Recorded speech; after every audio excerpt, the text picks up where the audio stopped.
Check if value in a column exists in URL using lambda function.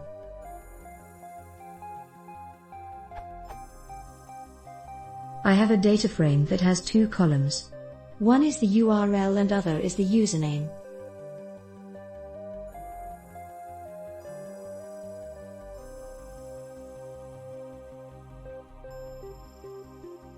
I want to write a lambda function that checks if the username exists in the URL.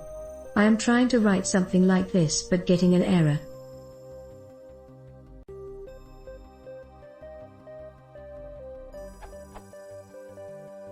So basically I am trying to get a true if the username is a part of URL and false if the username does not exist in the URL.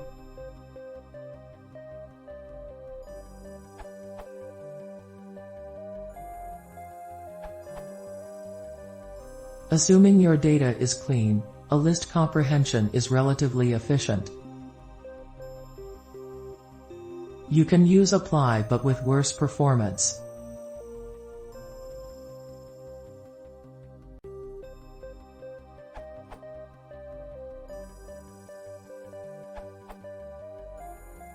Check with numpy or .diffcararray.find.